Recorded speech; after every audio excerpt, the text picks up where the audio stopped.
నమస్తే,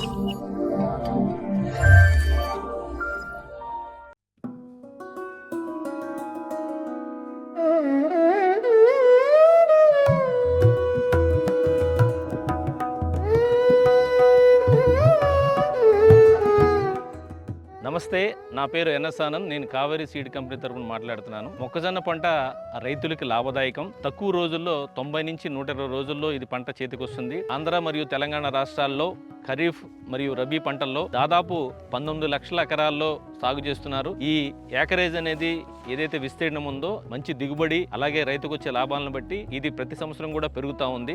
పంట యొక్క రేట్ అనేది స్థిరంగా ఉండటం అనేది కూడా దీని యొక్క సాగు విస్తీర్ణం పెరగడానికి ముఖ్య కారణం. ఈ రోజు మనతో పాటు కావేరీ కంపెనీ బ్రీడర్ భీమయ్య గారు మనతో పాటు ఉన్నారు.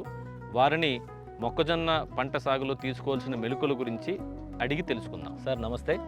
నమస్కారం సార్. నేను గత 18 సంవత్సరాల నుండి కావేరీ విత్తన సంస్థలో పరిశోధన డెవలప్మెంట్ విభాగంలో పనిచేస్తున్నాను. మనము మొక్కజొన్న గురించి అధిక దిగుబడి రావడానికి తగు జాగ్రత్తలు తీసుకోవాల్సింది తెలుసుకుందాము. మొక్కజొన్న పంటను వేయాల్సిన వాళ్ళు నేల ఎంపిక అనేది చాలా అవసరము. ఆ నేల ఎంపిక చేసుకునే ముందు భూసార పరీక్షలు చేసుకుని భూమిలో ఆమ్ల క్షారత 6.5 నుండి 7.5 చూసుకునే అనుకూలంగా ఉంటాయి. సాధారణంగా ఎర్ర నేలలు, గర్భ నేలలు, ఒండుమట్టి నేలలు, నల్లరేగడి నేలలు, డీప్ నల్లరేగడి నేలలు సాగు చేయడానికి అనుకూలమైన నేలలు. మొక్కజొన్న పంట వేయవలసిన దుక్కిని 2 నుండి 3 సార్లు కలియదున్నాలి. 8 నుండి 10 టన్నుల పశువుల ఎరువును చేనంతా చల్లుకోవాలి. దాని తర్వాత ట్రాక్టర్తో కానీ రోటవేటర్తో కానీ నేలనంతా చదునుగా చేసుకోవాలి. చేసుకున్న తర్వాత ట్రాక్టర్తో కానీ నాగల్చాలతో కానీ బోదెలు వేసుకోవాలను. ఆ బోదెలు వేసే టైంలో నీరు పారుదల ఏటవాలుగా కానీ లేక తూర్పు పడమరల దిశలో కానీ బోదెలు ఏర్పరచుకోవాలను.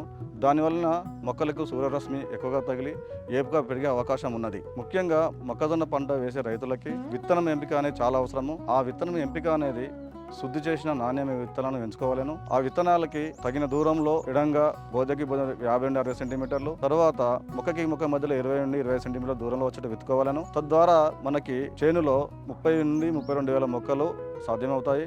దీనివలన మొక్కలు మనకి సమానంగా పెరిగి ఎక్కువ మొక్కలు ఉండడానికి ఆస్కారం ఉంటుంది. దీనికి గాను మనకు విత్తన సీడ్ రేట్ అంటారు.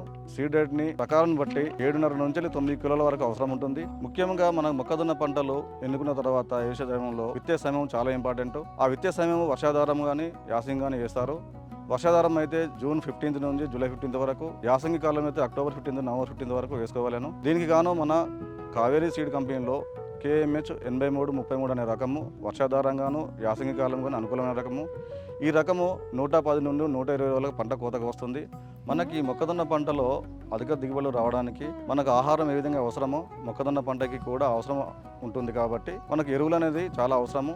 ఆ ఎరువులు అనేది నత్రజని 80, భాస్వరము 34, పొటాషియం 24 ఎకరానికి వేసుకోవాలను. దీనిని వేసుకోవడానికి కాను మనము మార్కెట్లో దొరికే DAP 50 కిలోలు, యూరియా 50 కిలోలు మనము బేసల్ డోస్గా దుక్కిలో కానీ బోదలలో కానీ నాగాల్చాలో కానీ విత్తనం పెట్టే ముందు వేసుకోవాలను. పంట 25 నుండి 35 రోజులు వచ్చే దశలో మనకి ఫస్ట్ టాప్ డ్రెస్సింగ్ అంటారు. దీనిలో యూరియా 50 కిలోలు, పొటాషియం అనేది ఒక 12 కిలోలు వేసుకోవాలను. పంట అదేవిధంగా పూత దశకు వచ్చే దశలో అంటే 50 నుండి 55 నుండి 60 రోజుల వరకు మనకి యూరియా 50 కిలోలు, పొటాషియం అనేది 12 కిలోలు వేసుకున్నట్లయితే మనకు గింజ పాలినేషన్స్ జరిగి గింజ బరువుగా రావడానికి ఆస్కారం ఉంటుంది. మొక్కజొన్న పంట విత్తిన తర్వాత 8 నుండి 10 రోజుల మధ్యలో మొలకలు వస్తాయి భూమి స్వభావాన్ని బట్టి. అప్పుడు మనము వేసే విత్తేటప్పుడు ఒక్కొక్కసారి 2 కానీ 3 కానీ విత్తనాలు పడతాయి. వాటిని మనము విగర్గా ఉన్న మొక్కను ఉంచుకొని చిన్నగా ఉన్న ప్లాంట్స్ ని తీసేయడం వల్ల మనకి ఉన్న మొక్కల్ని సమర్థవంతంగా పెరిగి కండెలు ఏపుగా వచ్చి ఏకరీతిగా ఉండేటట్టు ఆస్కారం ఉంటుంది.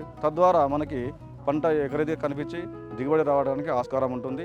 మొక్కజొన్న పంటకి నీటి యాజమాన్యం అనేది చాలా ముఖ్యమైనది. ఈ మొక్కజొన్న పంట అనేది అధిక నీటిని గాని ఎద్దడిని గాని తట్టుకోలేదు. కనుక మొక్కజొన్న పంట వేసిన రైతులు మనకు కీలక దశలలో అడిగి ఉండేటట్లు చూసుకోవాలను. మొదటిది విత్తనం పెట్టిన తర్వాత నేల పూర్తిగా తడిచే విధంగా ఉండవలను. తడిచిన తర్వాత నీరు నిల్వ ఉండకుండా తగు జాగ్రత్త తీసుకోవాలను. తర్వాత మనకి మొక్క మొలకెత్త దశలో కొన్ని సాయిల్స్ ఏమైతాయంటే పైన లేయర్ గట్టి అవుతుంది. దానికి విడడానికి ఇరిగేషన్ ఒకసారి అవసరం ఉంటుంది. తర్వాత 25 నుండి 30 రోజుల మధ్యలో ఫస్ట్ టాప్ చేసిన తర్వాత మనము తడి అనేది అవసరం ఉంటుంది. ఇంకోసారి మనకి పూత దశలో 55 నుండి 60 రోజుల మధ్యలో సెకండ్ టాప్ డ్రెస్సింగ్ చేస్తాము. ఆ తర్వాత కూడా మనకి ఈ నీటి వసతి అనేది కల్పించవలేను. తర్వాత మనకి 75 నుండి 80 రోజుల మధ్యలో కంకి పాలు పోసుకున్న దశలో చాలా కీలకమైనది.